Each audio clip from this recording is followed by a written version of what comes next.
Bab 671, Timothy Gatsby.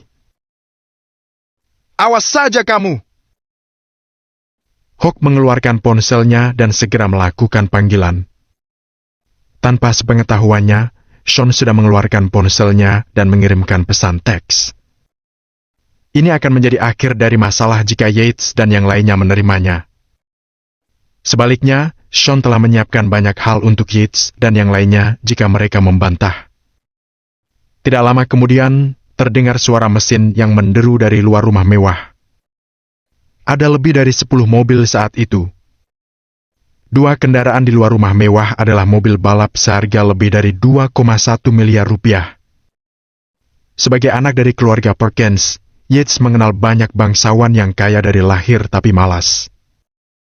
Dan juga, dialah yang membawa segerombolan orang keluar dari rumah mewah. Segera, sekitar 6 anak kaya dari lahir berpakaian gaun membuka pintu dan keluar dari mobil mereka dengan iringan sekelompok pemuda berbalut pakaian hitam. Tidak ada yang ingin membuat marah para pemuda berbaju hitam. Mereka tampak bermusuhan dan mengintimidasi, menodongkan pisau mereka yang sangat tajam. Kilatan cahaya mengancam bersinar dan terpantul di permukaan senjata mereka. Sekitar 50 orang masuk ke rumah mewah. Melihat itu, Theo tidak bisa menahan diri untuk tidak mengerutkan kening. Dengan perasaan marah, Yates menunjuk dan menggeram pada Sean. Haha! Apakah kamu takut sekarang? Sampah! Pecundang akan selalu menjadi pecundang. Mari kita lihat apakah kalian berdua bisa membuat kekacauan hari ini. Kerumunan yang dibawa Yates semuanya sombong. Pada saat yang sama, mereka memasang ekspresi menghina di wajah mereka. Mereka bubar ke sisi samping dan segera mengelilingi Sean dan Theo. Theo sedikit takut saat menyadari hal itu. Dia tidak percaya diri menghadapi begitu banyak orang sendirian. Namun, dia menjadi lebih tenang melihat ekspresi Sean yang tenang. Yates meraih pisau dan menodongnya pada Sean sebelum berteriak padanya. Aku akan memberimu kesempatan, Sean. Berlutut dan merangkaklah keluar dari tempat ini. Aku bisa mengurangi beratnya hukumanmu. Beraninya kau! Theo berjalan menuju Yates, ingin memukul yang terakhir kalinya. Bagaimana dia bisa melakukan ini pada Sean, jenderal terhebat 9 bintang? Apakah dia menginginkan kematian? Theo merenung. Yates menggertakkan gigi dan memerintahkan dengan tegas. Sangat bodoh! Habisi dia! Shut! Sekitar 50 pemuda berbaju hitam menyerang Theo dan Sean dalam sekejap. Aku akan menghabisi siapa saja yang berani melawan. Pada saat itu, suara gemuruh terdengar di luar rumah mewah. Segerombolan itu terkejut saat mendengarnya. Sebelum mereka sadar kembali, deru mesin mobil tanpa henti bergema di udara. Bram! Segerombolan itu berbalik dan melihat semakin banyak kendaraan di luar jalan yang hampir sama dengan model dan warna yang sama menepi dan berbaris di luar rumah mewah. 10, 20, 30 kendaraan di luar jalan. Pada akhirnya, setidaknya 50 kendaraan di luar jalan hitam yang hampir sama menghalangi pintu masuk rumah mewah. Sebelum mobil akhirnya bisa benar-benar berhenti, orang-orang di dalam mobil menendang pintu mobil. Kemudian, pria kekar dengan pinggang tebal dan lengan kuat turun dari mobil. Total ada lebih dari 200 orang pria. Setelah keluar dari mobil, mereka berkumpul dan menuju rumah mewah. Para pemuda yang dibawa Yates ketakutan saat melihat itu. Wajah mereka menjadi pucat pasi seketika. Pada saat itu, mereka memperhatikan bahwa pria kekar itu bukanlah pria biasa. Mereka terlihat seperti mafia. Pikir mereka. Aura yang mendominasi menyelimuti para pria kekar. Para begundal bukanlah tandingan mereka. 200 pria yang turun dari kendaraan di luar jalan semuanya berotot, dan mereka tampak tidak kenal takut. Setiap gerakan yang mereka lakukan tegas dan keras. Mereka memberikan getaran mengancam dan membunuh saat mereka berkumpul. Mari kita lihat siapa yang berani melawan Tuan Lane. Apakah itu dirimu? Seorang pria paruh baya mengerutkan alisnya dan melirik Yates dan anak buahnya. Memang pria itu tidak lain adalah Timothy bawahan Felix yang paling berpengalaman di lingkungan dunia hitam kota Riverfall.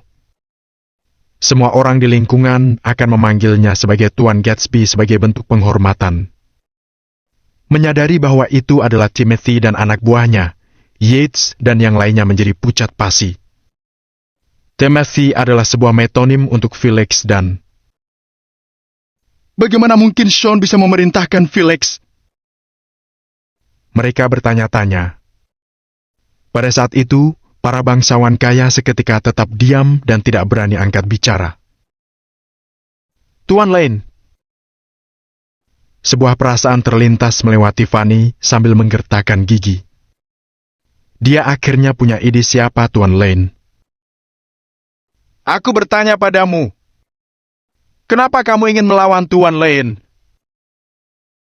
Timothy maju selangkah dan menjambak rambut salah satu bangsawan kaya sebelum melemparkannya ke samping. Masih belum ada respon dari segerombolan itu. Semua orang sangat ketakutan hingga mereka hanya bisa menundukkan kepala mereka dalam ketidakberanian. Meskipun mereka semua adalah anak-anak orang kaya sejak lahir yang sombong, mereka tetap tidak bisa mengumpulkan keberanian mereka dan menghadapi Timothy secara langsung. Mereka terdiam membisu, tidak berani mengeluarkan satu kata pun. Orang-orang mungkin penasaran dengan identitas Timothy. Dia adalah Tuan Gatsby, orang paling berpengaruh di dunia hitam yang mendapat dukungan Felix dan... Felix adalah seseorang yang paling kuat di kota Riverfall yang mengendalikan lingkungan dunia hitam. Tidak ada yang berani mengusik Felix, pastinya. Bahkan tokoh-tokoh berkuasa dan kaya seperti grup Acton, yang merupakan tiran dunia hitam lokal, tidak punya keberanian untuk melawan dan berisiko mengusik Felix, apalagi preman seperti para bangsawan kaya itu. Tuan Gatsby kah? Kami tidak tahu Tuan Lane adalah temanmu. Kata salah satu pria yang dibawa Yates menjelaskan dengan hati-hati. Plak. Timothy menamparnya dengan kejam tanpa peringatan apapun. Teman? Apa kamu buta? Tuan Lane adalah bosku. Begitu kata-kata Timothy keluar, semua orang tercengang sekali lagi. Semua orang di lingkungan dunia hitam kota Riverfall mengenal Tuan Gatsby. Yang mengejutkan semua orang, Timothy mengatakan bahwa dia tidak memenuhi syarat untuk berteman dengan Sean. Apa? Sean bosnya? Yates merenung. Lututnya langsung menjadi lemah, dan dia jatuh ke tanah dengan berdebar. Kenyataan segera menyadarkannya. Dia akhirnya mengerti bahwa itu semua sia-sia. Bahkan jika dia mencari orang lain untuk membantunya keluar dari sumber yang bermasalah. Terbukti, Sean memiliki hubungan dengan kekuatan paling berpengaruh dari lingkungan dunia hitam di kota Riverfall. Siapa yang bisa membantuku? Siapa yang punya keberanian untuk membelaku? Yates berpikir. Bab 672 berlutut. Saat itu juga, perasaan cemas terlihat dari wajah Yates. Fanny dan keluarganya tidak henti-hentinya bergidik ketakutan mendengarnya. Mereka tidak pernah menyangka bahwa si sampah, yang tidak berkontribusi apapun bagi keluarga Perkins, sangat berpengaruh dan berpengalaman. Hanya dalam beberapa hari, Sean sudah berubah menjadi orang penting di dunia hitam di kota Riverfall. Bahkan Tuan Gatsby yang ditakuti secara terang-terangan menunjukkan rasa hormat pada Sean dengan memanggilnya dengan sebutan Tuan Lane. Semua orang menganggap situasinya sangat aneh. Timothy menoleh pada Sean dan memberi hormat padanya sebelum bertanya. Bagaimana seharusnya kita menghadapi orang-orang ini, Tuan Lane? Sementara itu, para pria kaya raya yang sombong sebelum kedatangan Timothy menundukkan kepala ragu-ragu menunggu perintah Sean. Lagi pula, bahkan orang tua mereka akan tetap pada posisi mereka dan bersikap patuh di depan Timothy. Bahkan jika Timothy tidak semenakutkan itu, masalahnya adalah tidak ada yang berani mendesaknya untuk menyinggung dan melawan Felix. Tidak ada satu orang pun yang percaya bahwa Felix tidak mendapat dukungan dari orang-orang penting dengan kedudukan sosial yang dia peroleh di lingkungan dunia hitam. Dengan kekuatan yang dimiliki pria itu saat ini, mudah bagi dia untuk menghancurkan dan menjatuhkan perusahaan skala kecil manapun. Karena itu, para pemuda yang bangga dan kurang ajar yang senang menindas para pria biasa akhirnya memiliki obat mereka sendiri. 40 atau lebih anggota yang berpakaian serba hitam, yang dibawa Yates bersamanya, menjadi pucat pasi dan letih pada saat itu juga. Mereka berpengaruh karena mereka hanya mengandalkan keluarga mereka. Pada kenyataannya, mereka adalah begundal lokal, kelas terendah di masyarakat. Timothy bisa menghabisi mereka dengan mudah jika dia menginginkan. Juga, kata-kata Sean akan menentukan nasib mereka pada saat itu juga. Sret. Pemimpin para pemuda berbaju hitam itu berlutut di hadapan Sean saat menyadari betapa kacaunya situasi saat itu. Tuan Lane, tolong maafkan apa yang telah kami lakukan. Kami hanyalah belatung bodoh. Tolong ampuni kami. Pintanya dengan sedih. Sret. Sret. Para anak buahnya segera berlutut tanpa ragu saat melihat pemimpin mereka sudah melakukannya. Suara gemuruh tanpa henti terdengar di udara. Tidak lama kemudian semua orang berlutut di hadapan Sean. Keadaan sudah berubah. Sekitar 40 pria berbaju hitam yang bertekad bertarung dengan Sean dengan memegang senjata mereka seperti pisau dan tongkat baseball, akhirnya tunduk pada Sean. Yang terakhir kali tidak bisa bergerak oleh situasi. Sebaliknya, dia tetap tidak tergoyahkan bahkan ketika mereka mengancam dengan berjalan ke arahnya dan mengelilinginya. Akhirnya, sekelompok kecil pria itu dengan patuh berlutut di hadapan Sean dan meminta pengampunannya untuk menunjukkan rasa hormat. Sementara kelompok itu bersujud di tanah, tidak ada yang berani bersuara. Beberapa pria dari keluarga kelas atas yang kaya menolak untuk tunduk pada Sean. Mereka berdiri di sana, mengatupkan gigi karena tidak ingin mempermalukan diri sendiri. Apakah kamu ingin mencari mati? Timothy maju selangkah menghampiri mereka dan memukul kepala mereka dengan keras. Meskipun Theo adalah pria yang tangguh, dia tidak akan bersikap tidak baik dan agresif saat dia dibesarkan di Angkatan Darat. Namun Timothy berbeda. Dia tidak peduli dengan kemahirannya. Sebaliknya, Timothy percaya bahwa dia bisa menginjak martabat seseorang karena mereka lebih lemah dan memiliki kedudukan sosial yang lebih rendah darinya. Karena itu, dia memperlakukan orang-orang kaya raya tanpa ampun. Setelah memberi mereka beberapa tamparan di pipi mereka, para pemuda kaya akhirnya menyerah dan berlutut dengan tunduk. Merosot di tanah, Yates tetap dalam posisi yang sama dan tidak bergerak. Dia masih tidak percaya menyaksikan pemandangan di depannya. Timothy melirik Yates dan ragu-ragu sejenak. Pada akhirnya, dia menghentikan langkahnya. Lagi pula, Sean tinggal bersama keluarga Perkins selama 2 tahun. Karena itu, Timothy tidak ingin hubungannya dengan keluarga menjadi buruk. Saat itu, kendali sekali lagi ada di tangan Sean. Orang-orang yang melawan Sean berlutut tunduk untuk menunjukkan rasa hormat padanya. Wajah Yates dan Fanny menjadi pucat pasi, sedikit gemetar ketakutan. Mereka sadar bahwa Sean sudah berbeda dari yang dulu. Yang terakhir kali memancarkan aura yang mendominasi, dan dia memiliki latar belakang yang berpengaruh dan menonjol. Apalagi tatapannya yang mematikan. Yates dan Fanny takut kalau mereka bukan tandingan Sean. Sean mengusap dagunya dan berkata dengan menggoda. Biarkan aku memikirkannya. Apa yang kamu katakan tadi? Bukankah kamu yang memintaku pergi dari rumah mewah ini dengan berlutut dan merangkak? Timothy membelalakan matanya tidak percaya mendengarnya. Apa? Beraninya dia mengatakan hal yang sangat kurang ajar seperti ini pada Sean? Apakah dia buta? Dia sangat bodoh, pikir Timothy. Baiklah, Tuan Lane. Aku mengerti maksudmu. Timothy kembali tenang dan melihat segerombolan di depannya. Wush! Segerombolan itu bergidik dalam ketakutan saat merasakan tatapan tajam Timothy. Detik berikutnya, mereka menegakkan tubuh mereka sambil berlutut di tanah.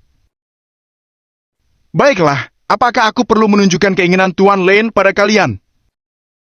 Aku rasa kalian sudah memihak sejak awal, bukan? Saat suara Timothy terdengar di udara, semua orang gemetar karena cemas. Baiklah, kami mengerti. Kami akan melakukan apa yang kamu katakan, Tuan Lane, Tuan Gatsby. Lebih dari 40 pemuda merangkak keluar dengan cepat dari rumah mewah dengan lutut mereka di tanah tanpa penolakan. Beberapa anak kaya raya merasa dirugikan dan menyimpan dendam terhadap Yates. Namun, mereka tidak punya pilihan selain mengikuti apa yang dilakukan yang lain. Jauh di lubuk hati, mereka membenci Yates karena penghinaan seperti itu. Kenyataannya, mereka ingin mencabik-cabik Yates untuk melampiaskan amarah mereka. Bab 673, Benjamin Zinn. Jika mereka tahu tentang latar belakang Sean yang kuat, mereka pasti tidak akan berani ikut campur. Bagaimanapun, ini bukanlah akhir. Mereka pasti akan menyelesaikan masalah ini dengan Yates. Setelah mereka pergi, dengan lambaian tangan Timothy, lebih dari 200 pria kembali ke posisi mereka di halaman rumah mewah untuk menunggu perintah Sean dengan penuh kesiapan. Yates, Fanny, dan beberapa orang lagi tetap diam. Mereka juga tidak berani mengeluarkan satu tarikan napas pun. Silakan. Kamu bisa terus memanggil bala bantuan, kata Sean tenang sambil bersandar pada punggung kursi. Yates dan yang lainnya tidak mengatakan apa-apa. Mencari bala bantuan? Siapa lagi yang bisa kita cari? Mereka bertanya-tanya. Dalam masyarakat ini, hanya ada 3 cara untuk menyelesaikan sesuatu. Ketiga cara itu adalah uang, polisi, dan mafia. Sean tidak melakukannya demi uang ketika dia memutuskan untuk membantu Iris dan putrinya. Sejak Sean dekat dengan orang penting di dunia hitam seperti Timothy, kontakku di dunia hitam tidak akan membantu sama sekali. Satu-satunya yang bisa aku andalkan adalah pejabat pemerintahan di kota Riverfall. Aku harap dia bisa menghukum Sean. Kapan dia akan sampai di sini? Aku tahu bahwa Sean mengenal beberapa orang yang bekerja dengan pemerintah, tapi keluargaku juga punya koneksi yang luas. Yang terpenting, Sean yang lebih dulu menerobos masuk dan melukai para pengawal Fanny. Melanggar dan masuk, membuat masalah, dan melakukan penyerangan. Tidak mungkin Sean bisa keluar dari masalah ini? Yates berpikir sendiri. Sean melirik Yates dan melihat tatapan mata terakhir kali telah berubah. Oh. Jadi, dia tidak menyerah setelah semuanya terjadi. Jika itu masalahnya, aku tidak keberatan menunggu lebih lama lagi. Jika aku tidak menunjukkan kepadanya siapa bosnya saat ini, aku yakin dia akan membuat lebih banyak masalah di masa yang akan datang. Aku tidak bisa mengambil risiko dikeluarkan oleh keluarga Perkins ketika aku berurusan dengan keluarga Eason selama perang perdagangan. Pikir Sean. Setelah 10 menit, 2 mobil melaju di jalan masuk kediaman. Selain itu, pelat pendaftaran kendaraan khusus yang bahkan warna pelatnya secara signifikan berbeda dari pelat mobil biasa. Seorang pria paruh baya berpakaian formal masuk ke dalam rumah mewah. Di belakangnya ada pria dan wanita lain. Dengan cepat, mata Yates berbinar. Dia bangkit dan menyapa pria itu saat dia berjalan menuju pendatang baru. Tuan Zinn, kamu ada di sini. Tuan Lane, orang ini agak sulit dihadapi, kata Timothy pelan di telinga Sean sembari mengerutkan alisnya. Pria paruh baya itu adalah Benjamin Zinn. Intinya, posisinya lebih tinggi dari seorang kepala daerah, posisi yang dipegang Hamlin. Ada banyak masalah di bawah yurisdiksi Hamlin, dan itu lebih rumit. Namun, Benjamin bertugas mengelola keamanan umum di kota River Falls City. Pengaruh Benjamin begitu kuat hingga bahkan Timothy, orang penting di dunia hitam, lebih rendah darinya. Apakah begitu? Aku benar-benar ingin melihat apakah dia benar-benar sehebat itu untuk diriku sendiri, kata Sean dengan nada tenang sambil terus tetap duduk. Yates tahu bahwa Sean berkenalan dengan Hamlin, jadi dia sengaja menelpon Benjamin. Tampaknya dia datang dengan persiapan. Namun, bagaimana mungkin Sean tidak ada persiapan? Tuan Zinn, orang itu adalah Sean Lane. Dia dulu berhubungan dengan keluarga Perkins, tapi kita tidak akan membicarakannya. Hari ini, dia menabrakkan mobilnya ke gerbang utama sepupuku, masuk dan menyerang 2 pengawal. Dia bahkan mengancamku untuk memanggil polisi dan menantang kami untuk menangkapnya. Yates mulai menambahkan adu domba di samping saat dia mengadukan semuanya pada Benjamin. Dia punya keberanian ternyata, Benjamin berkata sembari mengangguk kepalanya sebelum dia menoleh ke arah Sean. Saat Benjamin menoleh ke arah Sean, dia melihat Timothy yang berdiri di sebelah Sean. Timothy, kamu juga ada di sini? Apa yang sedang terjadi? Tatapan sedingin es Benjamin menyapu seluruh halaman.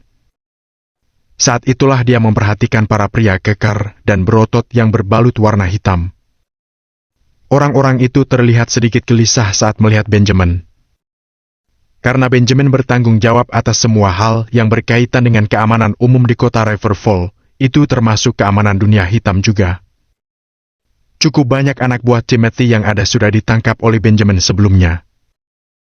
Karena itu, tanpa sadar mereka akan ketakutan saat melihat Benjamin. Susan yang merupakan ibu dari Fanny memiliki ide secara tiba-tiba.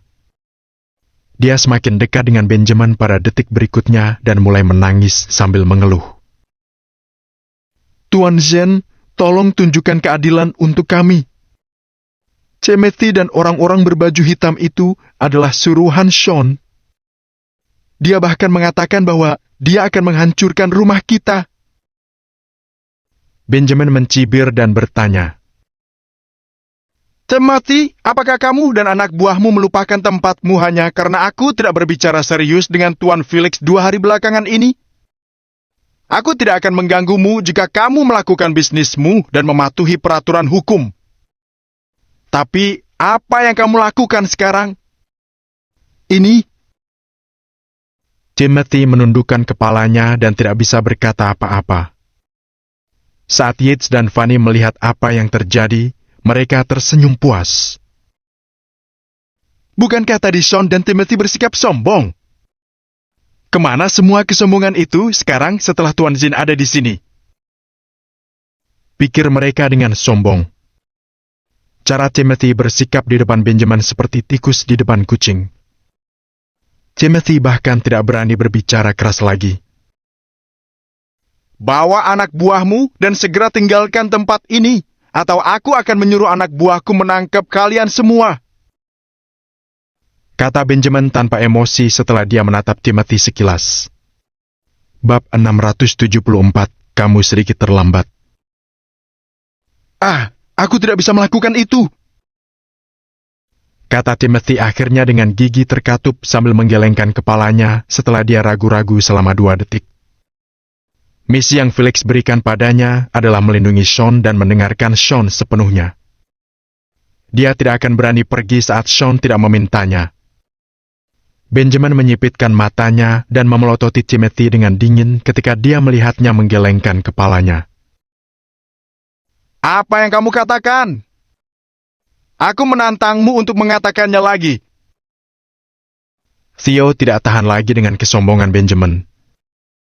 Saat itu juga, Dia bergerak maju dan siap menyerang Benjamin. Namun, Sean menghentikannya. Mari kita tunggu 5 menit lagi. Kata Sean acuh tak acuh setelah dia melihat waktu. Aku mengerti. Jawab Theo dan berdiri di samping. Tiba-tiba Benjamin mengarahkan jarinya ke Timothy dan berteriak. Bawa anak buahmu dan pergilah sekarang juga. Apakah kamu dengar aku? Timothy menundukkan kepalanya tanpa suara. Dia tidak berani menyinggung Benjamin, tapi dia semakin takut meninggalkan Sean sendirian di sini. Jika dia benar-benar kembali seperti perintah Benjamin, dia pasti akan mendapatkan hukuman berat dari Felix. Sean melirik Benjamin sambil duduk. Jaga ucapanmu. Ingatlah lencana di seragammu sebelum kamu berbicara dan bertindak. Benjamin mengerutkan alisnya pada Sean. Apakah kamu mengajariku cara berbicara? Theo menyeringai sambil menatap Benjamin. Kamu harusnya merasa terhormat diajar oleh Tuan Lane, kata dia. Menarik.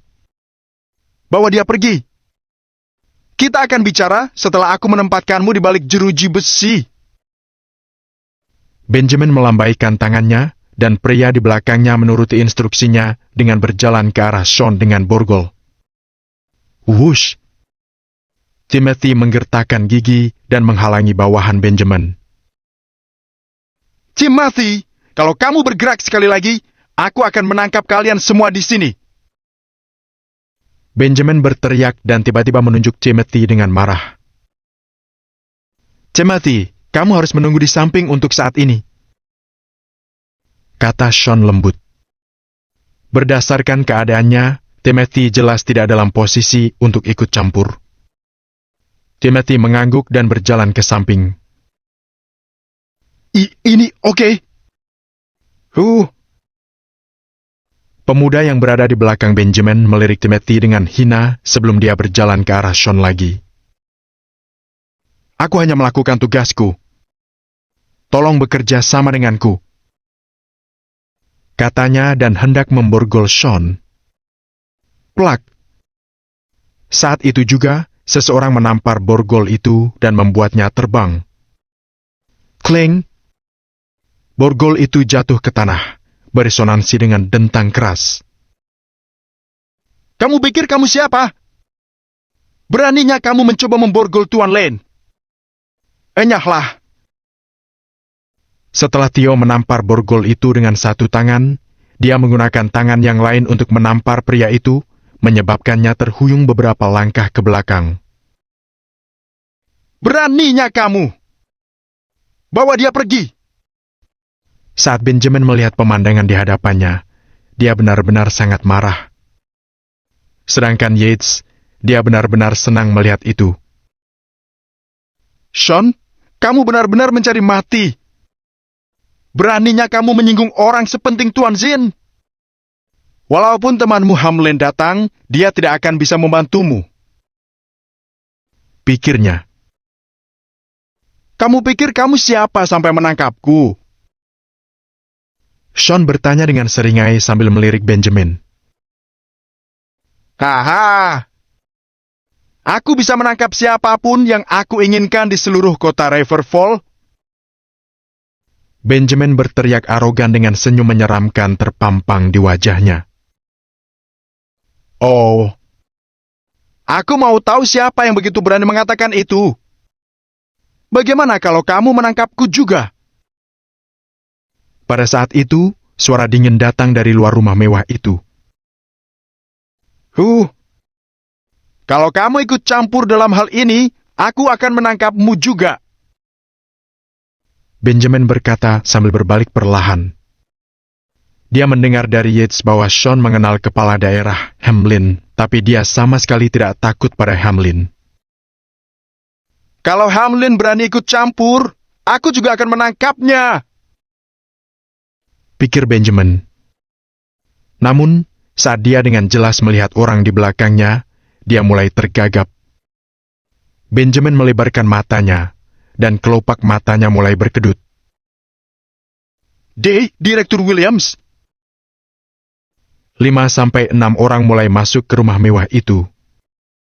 Pemimpin kelompok itu memiliki seragam khusus yang membuatnya terlihat tegak dan menakjubkan. Dia memancarkan aura menakjubkan dengan hanya berada di sana. Pria itu adalah David Williams, Direktur Badan Intelijen Keamanan Nasional. Selain itu, mereka yang mengikutinya adalah orang-orang penting dari yurisdiksi yang berbeda dari kota Riverfall. Jantung Benjamin berpacu ketakutan saat melihat mereka. Direktur Williams, kenapa Anda di sini? Benjamin menyapa dengan sopan sambil segera menghampiri David. David menyipitkan matanya pada Benjamin dan bertanya dengan jelas. Apakah aku perlu izinmu untuk pergi kemanapun aku ingin pergi? Tidak. Benjamin mencoba menjelaskan sambil melambaikan tangannya. Semua bentuk kesombongan yang dia gambarkan sebelumnya telah menghilang. Sedangkan kamu, apa yang kamu lakukan di sini? David bertanya sembari mengerutkan keningnya setelah dia melihat sekeliling rumah mewah itu. Direktur Williams, ada laporan bahwa seseorang masuk tanpa izin ke properti pribadi dan sengaja membuat masalah. Karena itu, saya akan menangkap mereka dan menyelidiki masalah ini sampai tuntas. Jelas Benjamin segera. Dia tidak berani menyembunyikannya dari David. Apakah kamu benar-benar mengetahui apa yang terjadi? Kalau belum, bagaimana kamu bisa menangkap mereka? Tanya David dengan suara yang dalam sambil sedikit mengangkat alisnya. Iya, Direktur Williams. Ini semua sudah terpecahkan. Dia... Benjamin ingin menjawab, tapi dia disela oleh David. Kurasa kamu tidak mengerti apa yang sedang terjadi, jadi aku mengambil alih kasus ini sekarang juga. Ucap David. Saat dia mengatakan itu, Benjamin kehilangan kata-kata. Baik, Pak. Karena David lebih berkuasa darinya, Benjamin tidak punya pilihan selain menurut. Dia masih tidak tahu mengapa David ada di sini. Mungkinkah Yates yang memanggilnya? Dia bertanya-tanya. Namun, Yates juga terlihat benar-benar tercengang saat ini. Bagaimana mungkin dia bisa mengenal orang penting seperti Direktur Badan Intelijen Keamanan Nasional? Saat itu juga, Sean menatap David dan berbicara padanya dengan nada tidak senang. Kamu sedikit terlambat.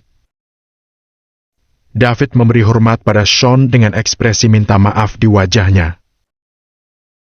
Maaf, Tuan Lane. Terjadi kemacetan yang parah tadi. Benjamin dan Yates tercengang saat melihat itu, dan Fanny merasa jantungnya seperti naik ke tenggorokan. Direktur Badan Intelijen Keamanan Nasional, David Williams, datang karena Sean. Mereka berpikir dengan tidak percaya. Bab 675, semua harapan hilang. David adalah atasan Benjamin di pemerintahan. Badan Intelijen Keamanan Nasional sama seperti inspektorat. Itu jujur dan adil, dan siapapun yang dinyatakan bersalah akan dihukum berat. Badan tersebut memiliki wewenang untuk menyelidiki pemerintahan manapun, di yurisdiksi manapun, dan departemennya. Status dan kesombongan Benjamin tidak layak disebut ketika David ada di sana. Namun, pada saat itu, orang penting seperti David bersikap sopan kepada Sean sehingga hampir terlihat seperti Sean adalah atasannya. Bukankah ini berarti status dan jabatan Sean lebih tinggi dari David? Posisi apa yang bisa lebih tinggi dari Direktur Badan Intelijen Keamanan Nasional? Saat itu juga, Benjamin dan Yates benar-benar tercengang sampai-sampai mereka tidak berani berspekulasi sembarangan tentang identitas Sean. Benjamin, terutama, tidak berani memikirkannya lebih dalam karena dia tahu bahwa beberapa posisi yang terlalu tinggi dirahasiakan dengan ketat. Seseorang dari tingkat itu mungkin terlihat seperti orang normal tanpa posisi apapun, tetapi otoritas yang dia miliki tidak boleh diremehkan. Untuk orang seperti David, dia tidak perlu terlalu sopan kepada siapapun. Bahkan orang terkaya dan siapapun dari keluarga terkemuka atau terkenal harus dengan hormat menyebutnya sebagai Direktur Williams. Jadi, mengapa seseorang sekuat Direktur Williams begitu sopan kepada Sean Lane? Dia bahkan memanggilnya Tuan Lane? Benjamin berpikir. Pada satu titik, dia tidak tahan lagi. Kepalanya mulai berputar, dan dia merasa seperti akan pingsan. Siapa yang aku singgung hari ini? Aku bahkan mau memborgolnya dan menangkapnya. Benjamin terus berpikir. Detak jantungnya semakin kencang dan dia terhuyung beberapa langkah ke belakang. Direktur Williams, Tuan Lane, saya tidak tahu. Pasti ada kesalahpahaman di sini. Saya yakin. Dia berkata tidak jelas, dan dia tidak bisa menghentikan kedutan di wajahnya. Lalu, apa maksudmu? Sean bertanya tenang sambil menatap Benjamin. Saya baru ingat kalau ada hal mendesak yang harus diselesaikan. Tuan Lane, Direktur Williams, silakan lanjutkan. Saya harus kembali dan menangani masalah ini dulu. Karena Benjamin bukan orang bodoh, dia akan pergi ketika dia masih memiliki kesempatan untuk pergi. Tidak mungkin dia tinggal ketika dia bisa pergi. Mengenai identitas Sean, dia tidak mau tahu dan tidak berani mencari tahu. Yates terkejut saat melihat apa yang dilakukan Benjamin. Tuan Zin, kamu tidak bisa pergi. Kalau Tuan Zin pergi, bukankah ini berarti Sean bisa melakukan apapun yang dia ingin dengan kami? Yates berpikir dengan panik. Tuan Parkins, Direktur Williams ada di sini. Dia bisa mengatasi semuanya. Aku pergi sekarang. Dengan lambaian tangan, Benjamin segera pergi bersama anak buahnya. Dilihat dari bagaimana dia pergi dengan panik, dia seolah takut Sean akan menghentikannya pergi jika dia tidak pergi tepat waktu. Dengan itu, Benjamin dan anak buahnya meninggalkan rumah mewah itu, dan tidak ada jejak mereka lagi. Yates dan keluarga Fanny adalah satu-satunya yang tersisa, dan mereka benar-benar membeku karena terkejut. Bahkan orang idiot pun tahu bahwa David ada di sana untuk membantu Sean alih-alih menghukumnya. Apa yang bisa kita lakukan sekarang? Pikir mereka. Tanpa sepatah kata pun, David langsung berdiri di sebelah Sean untuk menunjukkan dia berada di pihak mana. Pada saat itu, Sean yang akan memutuskan. Sementara itu, Timothy lebih berkonflik daripada Yates karena dia dan anak buahnya berasal dari dunia hitam. Mereka takut pada David sampai-sampai mereka bahkan tidak berani bernapas dengan normal.